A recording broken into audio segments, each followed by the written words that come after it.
Hello friends, आपका स्वागत है आपके अपने रिटेन ज्ञान चैनल में।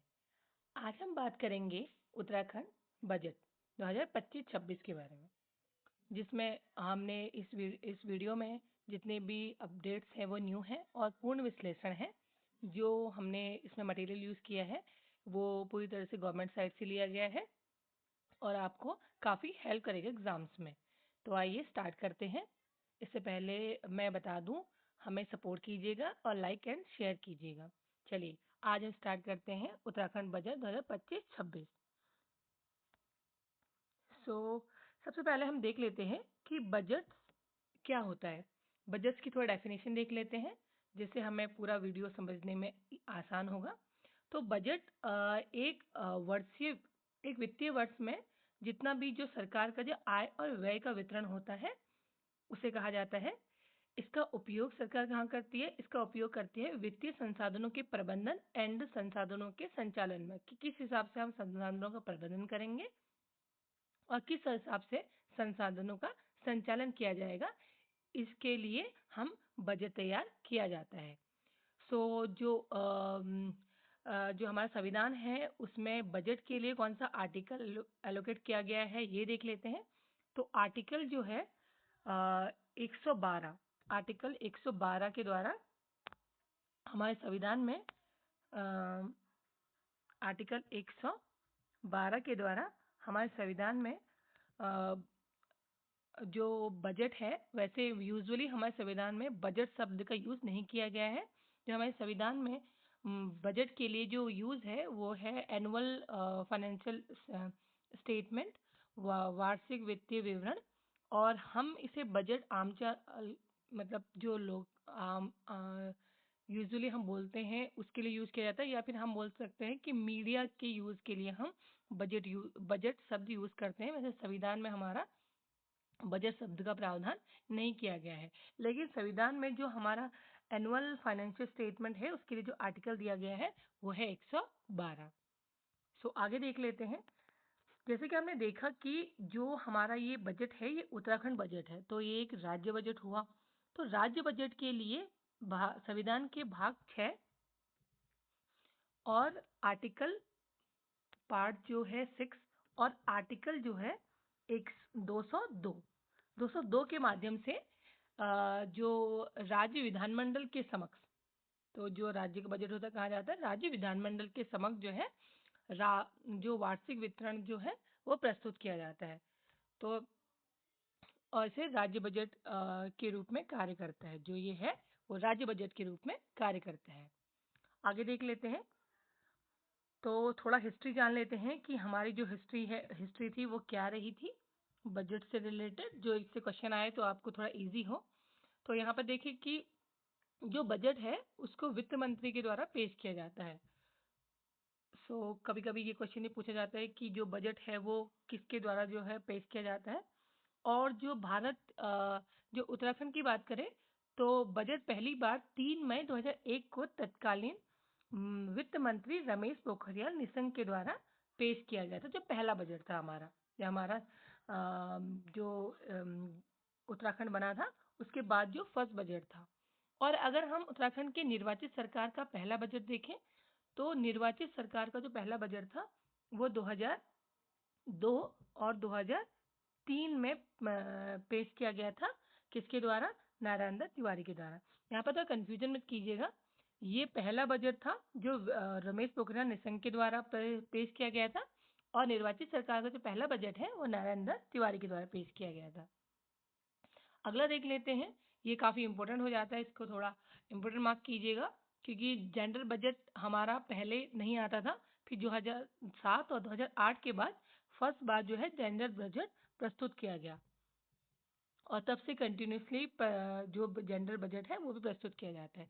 इस पूरी प्रक्रिया में महिलाओं को सम्मानित करते हुए उन्हें सामाजिक एवं आर्थिक विकास के लिए अवसर उपलब्ध कराने का प्रयास किया गया है। तो उनकी जो सामाजिक और आर्थिक जो स्थिति है उसके लिए जो अवसर उपलब्ध कराना है उसके लिए जो है जनरल बजट पेश किया जाता है। और महिलाओं को उनके अधिकारों के सापेक्ष सुनिश्चित हिस्सा उपलब्ध कराने के उद्देश्य से पारंपरिक विभागों जैसे पुलिस, शिक्षा, स्वास्थ्य, महिला सशक्तिकरण, खाद्यान्न, पर्यटन, उद्यान आदि में सीमित न करते हुए उनके जो विभाग और क्षेत्र हैं उनमें महिलाओं के प्रति संवेदनशील बजट बनाने का प्रयास किया गया है।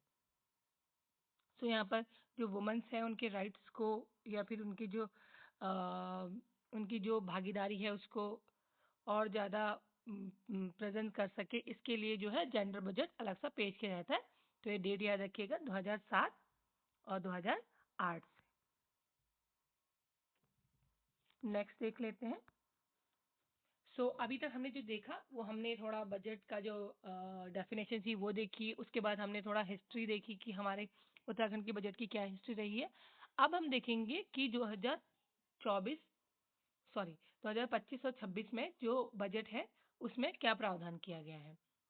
तो इस बार का जो बजट है वो प्रस्तुत किया गया था हमारे वित्त मंत्री, उत्तराखंड के जो वित्त मंत्री हैं अभी, प्रेमचंद अग्रवाल जी द्वारा।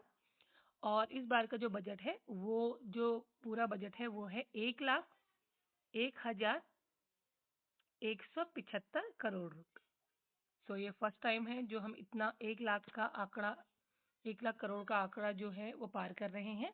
इस बजट में कृषि, ऊर्जा, इंफ्रास्ट्रक्चर, कनेक्टिविटी, आयुष, पर्यटन जैसे 7 मुख्य विषयों पर जोर दिया गया है। सप्तऋषि समृद्ध, सशक्त एंड विकसित उत्तराखंड के आधार हैं। सो सप्तऋषि ये जो हमने 7 चीज़ों की बात करी, ये सशक्त, समृद्ध और विकसित उत्तराखंड के क्या है, आधार है।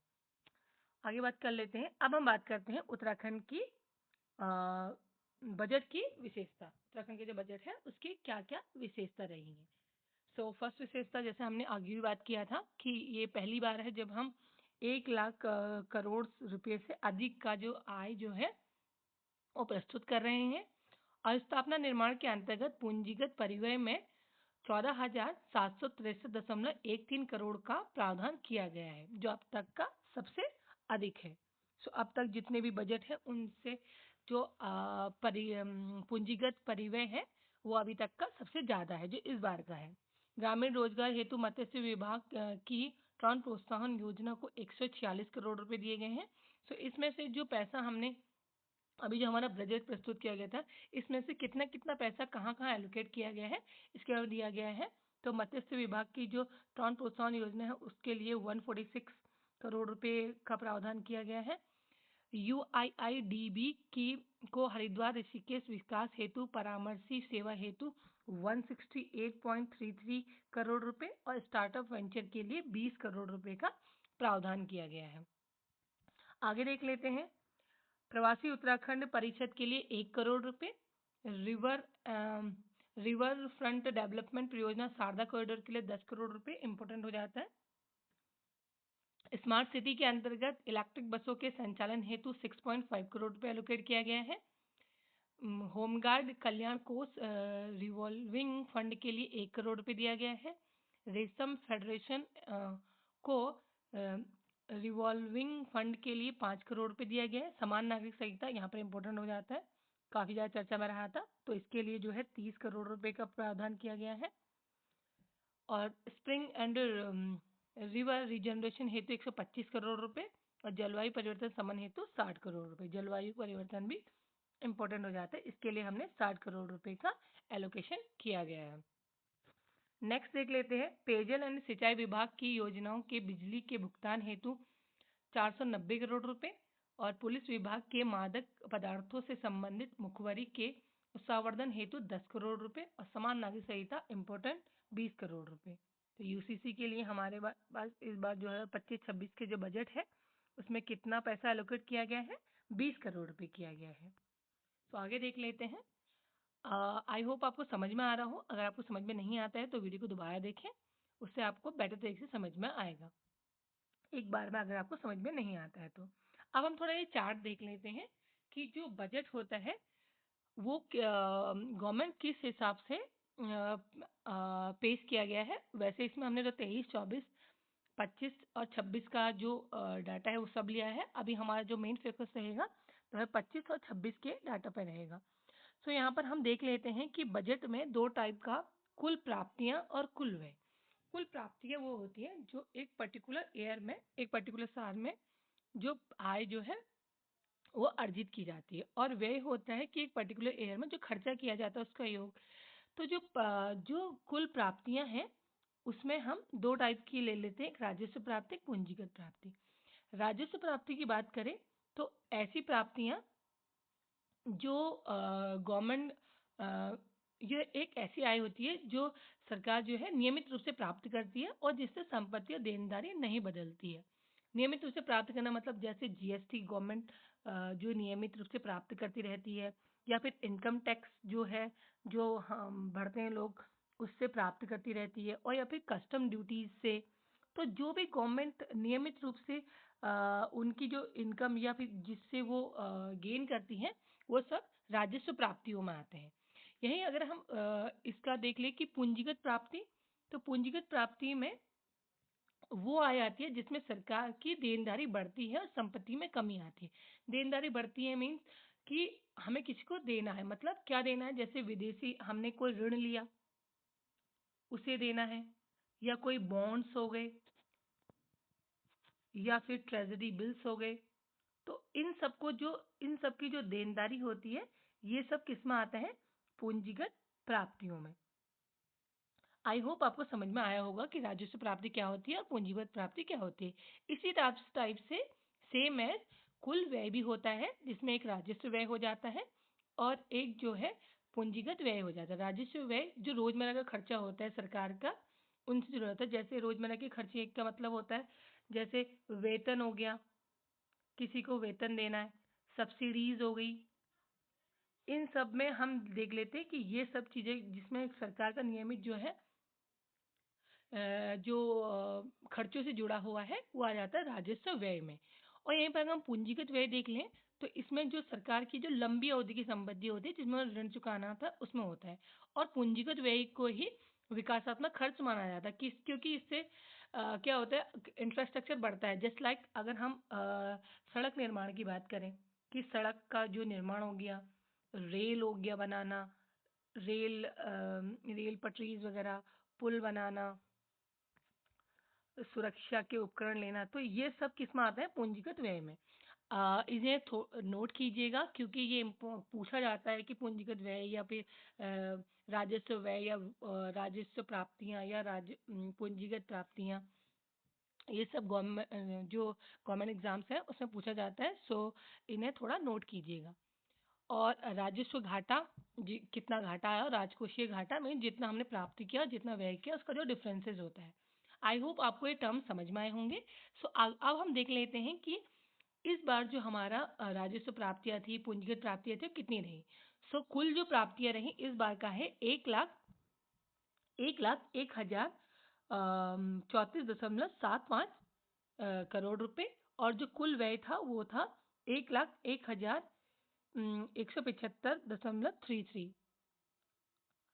जो इनका जो डिफरेंस है वो जो है घाटे में जो कन्वर्ट किया जाता है। और राजस्व प्राप्तियां कितना है, 62,540.54। और जो पूंजीगत प्राप्तियां हैं वो 38,494.21। और राजस्व घाटा है तुम्हारा 2,585.89। और राजकोषीय घाटा है -12,604.92। आई होप आपको ये सब समझ में आया होगा, चार्ट जो मैंने आपको समझाया अभी। नेक्स्ट बात कर लेते हैं। तो इस बार का बजट है वो चार जो पिलर्स पे रखा गया है कि किस चार पिलर्स पे फोकस किया जाएगा। सो इस बार का जो बजट है वो है नमो बजट, NAMO, नमो। यहाँ पर हर एक जो वर्ड है उसको एक पर्टिकुलर सबसे यहाँ पर डोनेट किया गया है। जस्ट लाइक एन की बात करें तो यहाँ पर है नवाचार, और ए की बात करें तो ए है तुम्हारा आत्मनिर्भर उत्तराखंड, और एम की बात करें तो महान विरासत, और ओ की बात करें तो ओजस्वी मानव संसाधन। तो यहाँ पर जितना भी हमारा बजट है वो इस बार का वो नमो बजट पर आधारित है कि इन चीज़ों पर फोकस किया जाएगा, जैसे लाइक नवाचार, आत्मनिर्भर उत्तराखंड, महान विरासत और ओजस्वी मानव संसाधन। तो क्वेश्चन इस तरीके से पूछा जा सकता है कि इस बार का जो नमो बजट है उसमें क्या ए का जो मीनिंग है वो क्या है, तो आत्मनिर्भर उत्तराखंड। और ये पूछा जैसे एम का क्या है, महान विरासत। तो इन्हें नोट कीजिएगा और हो सके तो यहीं पर याद कर लीजिएगा क्योंकि मोस्ट इम्पोर्टेंट है, तो यहीं याद हो जाए तो और बेटर है, बाद में रिवीजन के बाद अच्छे से याद हो जाता है। तो नेक्स्ट बात कर लेते हैं। आई होप आपको नमो याद हुआ होगा। सो नमो बजट जैसे नवाचार पढ़ा, अब इसके अंदर क्या है वो देख लेते हैं। तो नवाचार में है पेपरलेस रजिस्ट्रेशन स्ट्रे, तो बायोमेट्रिक आधारित आधार प्रमाणीकरण, जो बायोमेट्रिक जो चीज़ें होती हैं, इलेक्ट्रिक वाहन चार्जिंग सेंटर हो गया, मोबाइल फॉरेंसिक वैन व ड्रोन सेल हो गया, ऊर्जा दक्ष पंप हो गया, फायर हाइड्रेट ड्रे मशीन हो गया, स्मार्ट मीटर्स हो गया, lab on wheels and smart classes होगी कि स्मार्ट क्लासेस लगाई जाएंगी।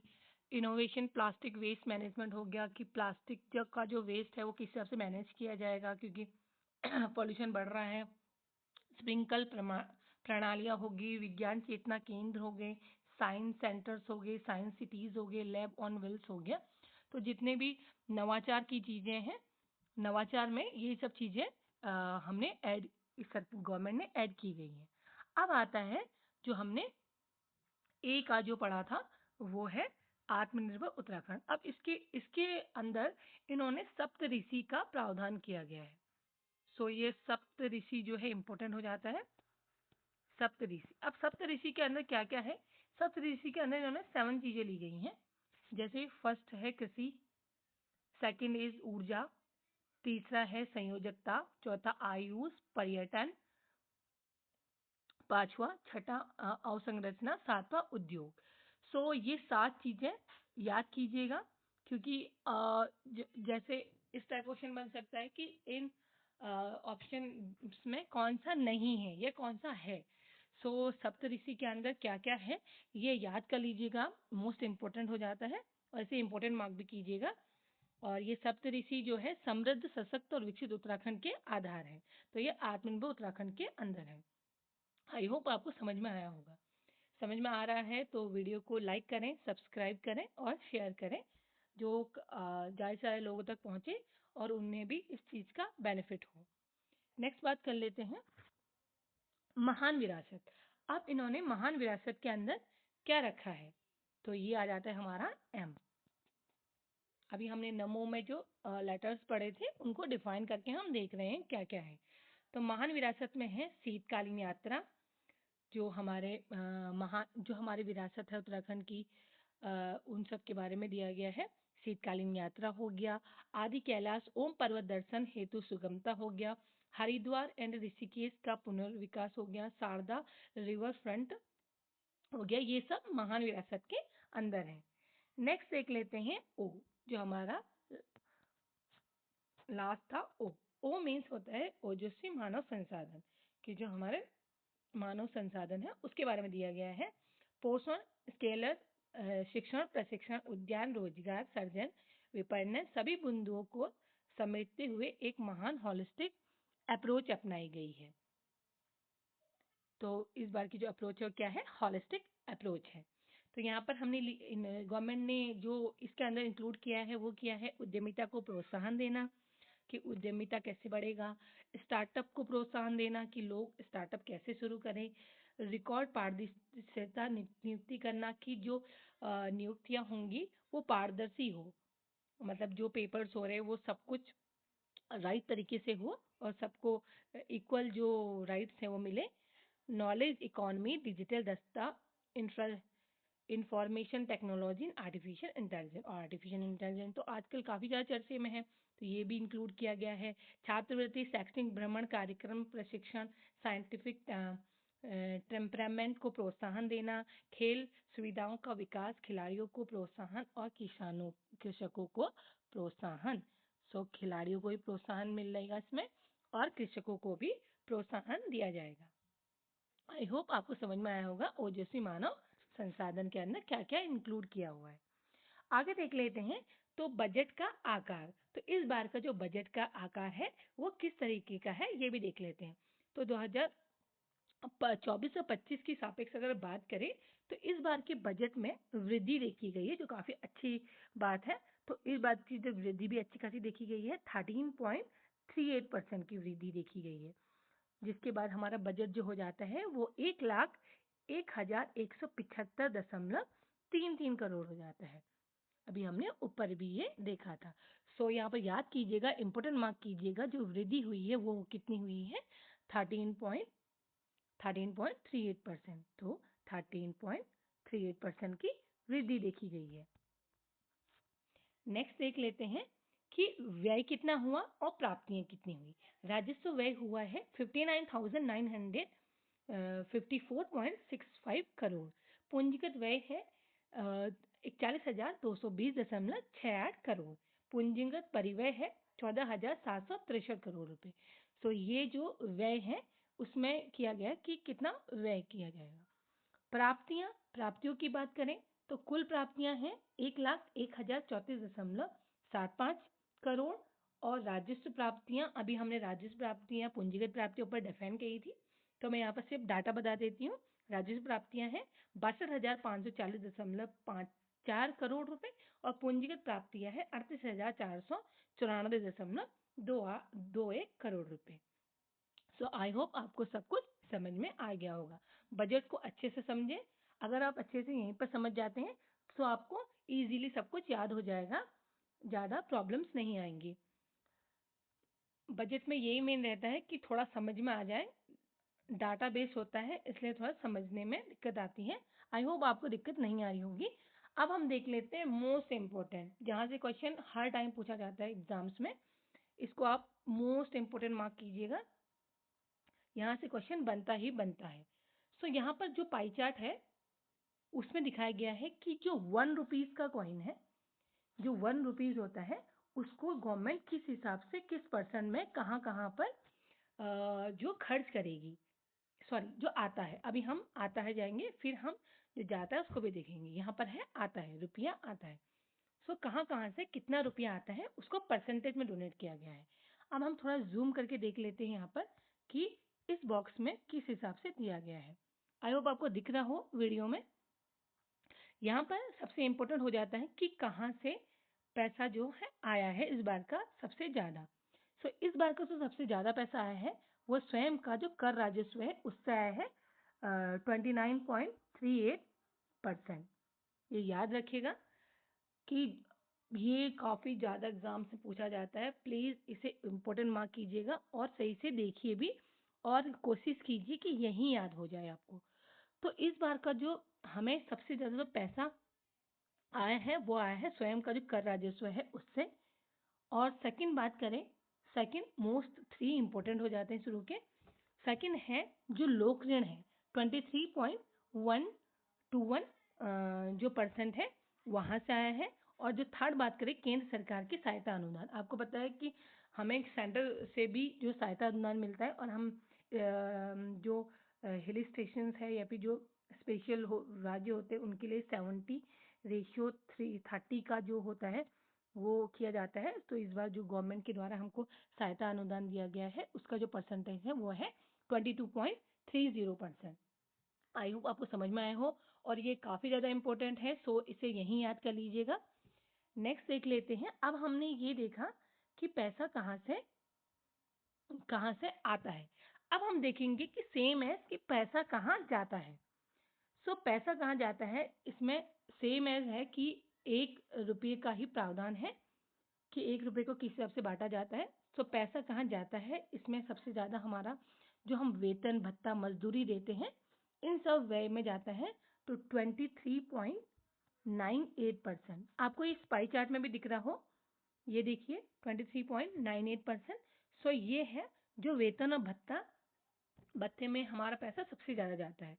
सेकंड बात करें तो पेंशन और अनुतोषितों में, यहाँ पर आपको दिख रहा होगा 12.13% का।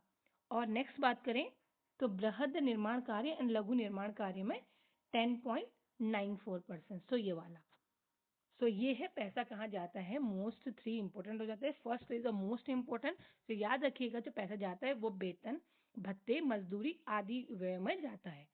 आई होप आपको समझ में आया हो। ये पाई चार्ट दोनों बहुत ज़्यादा इंपॉर्टेंट हो जाते हैं। अगर आपको पीडीएफ के द्वारा पढ़ना है तो आप हमें कमेंट बॉक्स में बता दीजिएगा, हम आपके लिए पीडीएफ प्रोवाइड करा देंगे, जो आपको हमारे टेलीग्राम चैनल पे मिल जाएगी, और इसका जो लिंक है वो डिस्क्रिप्शन में डाल दिया जाएगा। आप कमेंट करके बता दीजिएगा कि आपको पीडीएफ से अगर पीडीएफ ज़रूरी हो तो उसके लिए हम आपको प्रोवाइड करा देंगे। तो नेक्स्ट बात करते हैं FRBM। अब आप बोलेंगी FRBM अधिनियम, FRBM अधिनियम क्या है? सो FRBM इज, F मीन्स होता है फिजिकल, R मीन्स रिस्पॉन्सिबिलिटीज, और B मीन्स एंड बजट, और M मीन्स मैनेजमेंट। तो ये है physical responsibility and budget management. अगर आपको कहीं नोट करना है तो कर लीजिए, मैं दोबारा रिपीट कर रही हूँ, physical responsibility and budget management. So ये physical responsibility and budget management act आया था 2005 में। सो इसमें सिंपल से ये होता है कि ये अनुपालन, आपको नाम से समझ में आ रहा होगा कि अनुपालन, इसके द्वारा ये होता है कि किस हिसाब से जो गवर्नमेंट है वो अपना जो बजट है उसको मैनेज करेगी। तो इसमें राजस्व अधिव्यक्य, और किस हिसाब से हमें अपने राजकोषीय घाटा, इसमें हम राजकोषीय घाटे को 3% के अंदर मैनेज करते हैं, इससे ज़्यादा नहीं हो इसकी कोशिश करते हैं। और लोक ऋण इसमें जो होता है वो 32.5% की सीमा के अंतर्गत होना चाहिए, जो लोक का ऋण है हमने जो लिया हुआ है। ठीक है, तो इसमें FRBM कुछ एक्स्ट्रा कुछ नहीं है, इसमें इतना ही होता है कि गवर्नमेंट किस हिसाब से हमारे बजट को इस बार मैनेज करेगी, कौन कौन से क्राइटेरिया के अंदर। आई होप आपको समझ में आया हो। नेक्स्ट बात कर लेते हैं। अच्छा, नेक्स्ट बात करने से पहले मैं आपको बता दूं कि हम अभी आपको बताया कि उत्तराखंड पुलिस का एग्ज़ाम आने वाला है, उसके लिए हम जो इम्पोर्टेंट टॉपिक है जो पेपरों में मोस्ट ऑफ दैट पूछा जाता है, जस्ट लाइक रिवर सिस्टम हो गया, और तुम्हारा कुछ भाषाओं से रिलेटेड क्वेश्चन पूछे जाते हैं, जनगणना से रिलेटेड काफ़ी क्वेश्चन हो जाते हैं उत्तराखंड के। इन सब की जो वीडियो आपको प्रोवाइड की जाएगी, आप हमारे चैनल के साथ जुड़ें, और जो भी आप या आपका जो आपका अगर एग्ज़ाम है पुलिस का तो आप भी उन्हें देखें, और अगर आपका नहीं है, आपके भाई बहनों का है, तो उन्हें भी प्रोवाइड करें, जो उनके पेपर में उनके काफ़ी हेल्प मिले। अब आगे हम बात कर लेते हैं हमारे बजट की। तो यहाँ पर है ज्ञान, ज्ञान के बिंदु, ये हमारा सेंट्रल गवर्नमेंट में भी, सेंट्रल गवर्नमेंट का जो बजट है उसमें भी दिया गया है। तो यहाँ पर ज्ञान को इन्होंने डिफाइन किया गया है, जी मीन्स होता है गरीब कल्याण, कि गरीबों का कल्याण किया जाएगा। ए मीन्स होता है युवा, कि युवाओं को कैसे सशक्त बनाया जाएगा, उन्हें कैसे रोजगार दिया जाएगा। ये ए मीन्स अन्नदाता इज मोस्ट इम्पोर्टेंट, जो दाता है उनके लिए क्या किया जाएगा। और एन मीन्स नारी, तो नारी सशक्तिकरण को कैसे बढ़ावा दिया जाएगा, इससे इसको डिफाइन किया गया है। तो एक बार मेरे साथ दोबारा से आप रिवीजन कर लीजिए। जी मीन्स होता है गरीब कल्याण, पूछा जाता है कभी कभी कि वाई मीन्स क्या है या ए मीन्स क्या है, या फिर जो हमारा ज्ञान है वो किन किन बिंदुओं पर जो इस बार रखा गया है। तो एक बार रिपीट करते हैं हम। जी मीन्स गरीब कल्याण, वाई मीन्स युवा, ए मीन्स अन्नदाता, और एन मीन्स नारी। तो इन सब बिंदुओं के साथ ही हमारा जो है इस बार का बजट है वो रखा गया है। आई होप आपको समझ में आया होगा। अब इसमें हमने जी गरीब कल्याण में क्या क्या रखा गया है, और वाई में क्या क्या रखा गया है, और तुम्हारा ए में क्या क्या रखा गया है, इन सब चीज़ों को दिखाया गया है। आप इन्हें पढ़ लीजिएगा। अगर मैं इन्हें एक एक करके डिफाइन करती हूँ तो वीडियो काफ़ी लंबी हो जाएगी और आपको बोरिंग भी लगेगा। सो जैसे जी में गरीब कल्याण मतलब मानव सेवा, नारायण सेवा में क्या क्या रखा गया है, जैसे एक सामाजिक सुरक्षा हो गया, विभिन्न योजनाओं में सब्सिडी कितनी दी जाएगी, अन्नपूर्ति योजना हो गया, जैसे उसमें 600 करोड़ रुपए दिया गया है। इस वीडियो में इसे दिखाया गया है। मैं स्लाइड को धीरे धीरे ऊपर करती हूँ, जो आपको बाद में पढ़ने में इजी हो। और आपको अगर हम पीडीएफ प्रोवाइड कराएंगे उसमें भी होगा। अगर मैं इन्हें एक एक करके डिफाइन करूँगी तो वीडियो लंबी हो जाएगी, तो मैं आगे बढ़ रही हूँ कि इम्पोर्टेंट पॉइंट यहाँ पर मैं कवर कर दूँ और आप इन्हें देख लीजिएगा, पढ़ लीजिएगा। और मुझे कमेंट में बता दीजिएगा कि ऐसा करने पे आपको कहीं कोई दिक्कत तो नहीं आ रही है वीडियो कंप्लीट करने में, नहीं तो मैं नेक्स्ट बार से पूरा का पूरा कंप्लीट करूँगी। आई होप आप समझ रहे हो कि मैं क्या कहना चाहती हूँ। वीडियो लंबी हो जाएगी तो खाली आपको भी कोई फ़ायदा नहीं होगा।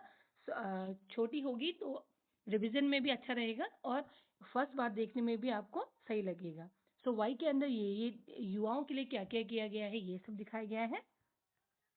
और नेक्स्ट वीक की बात करें, अन्नदाता में उन्होंने क्या क्या किया है, just like house of Himalayas, ये बहुत इंपॉर्टेंट हो जाता है कि 15 करोड़ रुपए एलोकेट किया गया है। और दीनदयाल उपाध्याय सहकारी कृषि किसान में 85 करोड़ रुपए एलोकेट किया गया है। ये सब इंपॉर्टेंट हो जाता है। हाउस ऑफ हिमालयाज के बारे में मोस्ट ऑफ द क्वेश्चन पूछा जाता है, तो इसे याद रखिएगा। 15 करोड़ रुपए का एलोकेशन है। और यहाँ पर जैसे मुख्यमंत्री मत्स्य संपदा योजना में 12 करोड़ रुपए, ये भी बहुत इम्पोर्टेंट हो जाता है। मिलेट्स योजना काफ़ी इम्पोर्टेंट है, 4 करोड़ रुपए दिया गया है। सो ये सब है, आप इन्हें देख लीजिएगा। और गंगा गाय महिला डेयरी विकास योजना भी इम्पोर्टेंट है, 5 करोड़ रुपए। नेक्स्ट की बात करें तो नारियों के लिए क्या क्या किया गया है, यहाँ पर ये मुख्यमंत्री महालक्ष्मी किट योजना के अंतर्गत 22 करोड़ रुपए, ये भी इम्पोर्टेंट हो जाता है। नंदा गौरा योजना 157, ये भी इम्पोर्टेंट हो जाता है। आप इन्हें पढ़ के देख लीजिएगा। अगर आपको कुछ दिक्कत होती है तो मुझे बताइएगा। अब आते हैं इकोलॉजी के साथ साथ इकोनॉमी। अब यहाँ पर देख लेते हैं कि सतत जो विकास होता है वो क्या होता है। सतत विकास का जो डेफिनेशन होता है उसका मीन्स होता है कि ऐसा विकास जो पर्यावरण को नुकसान ना होते हुए हमारा विकास भी ना रुके। पर्यावरण तो अपना बचा रहे और हमारा जो विकास है वो भी चलता रहे। आई होप आप समझ रहे हो कि हम क्या करते हैं, कई बार इस टाइप का विकास हो जाता है जिससे पर्यावरण को काफ़ी नुकसान होता है। लेकिन इस टाइप का विकास जो है आने वाली हमारी पीढ़ियों के लिए काफ़ी ज़्यादा नुकसानदायक होगा और हमारे लिए भी। देखिए जो टेम्परेचर है वो धीरे धीरे बढ़ता जा रहा है, ग्लोबल वार्मिंग बढ़ रही है। सो इसके लिए हमें सतत विकास की ज़रूरत है कि पर्यावरण भी सुरक्षित रहे। तो यहाँ पर इसी के अवधारणा के साथ ही हमने इस बार का जो बजट है गवर्नमेंट ने वो इकोलॉजी के साथ साथ इकोनॉमी को भी लिया गया है। इसमें जो 4 पिलर हैं वो हैं सतत विकास के लक्ष्य को प्राप्त करना।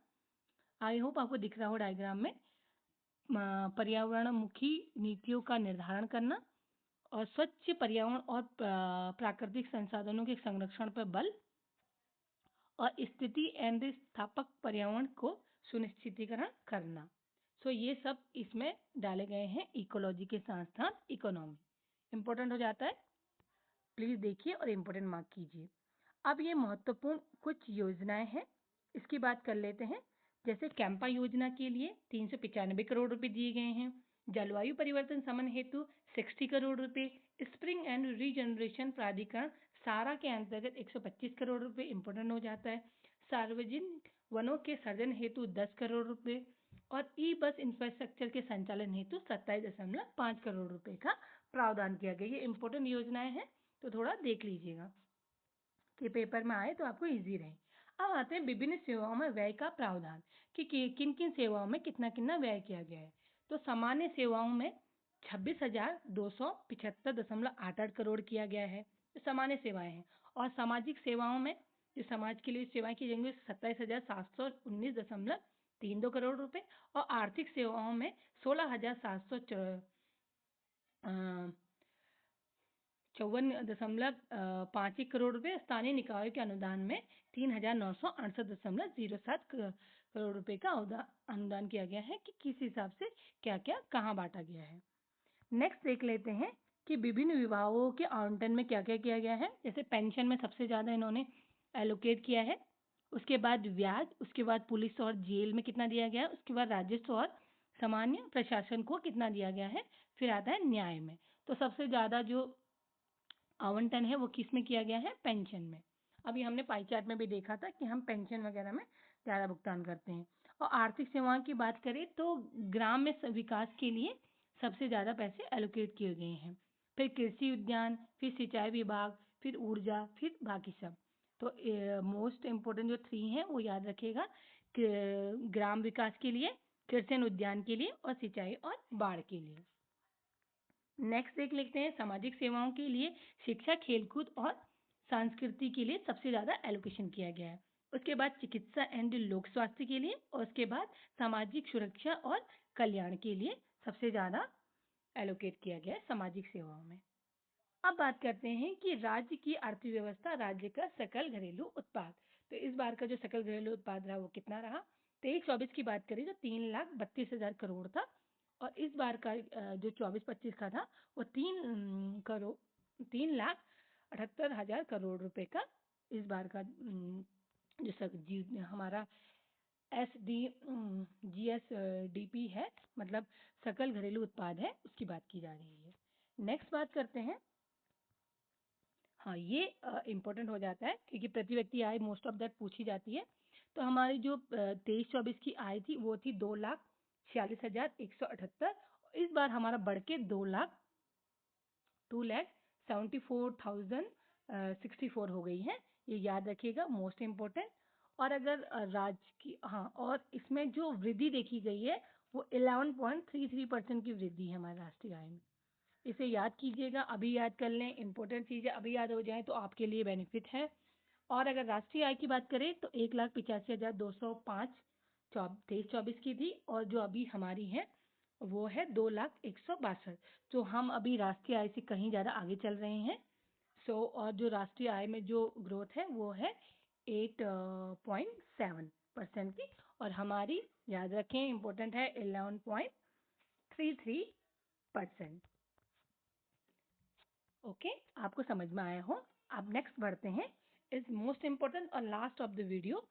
ये बहुत ज़्यादा इम्पोर्टेंट है, पेपरों में बहुत ज़्यादा पूछा जाता है, सो प्लीज़ इसे इम्पोर्टेंट मार्क कीजिए और याद डेफिनेटली कर लें, क्योंकि पेपर का मोस्ट ऑफ द इम्पोर्टेंट और most of the favourite question माना जाता है ये।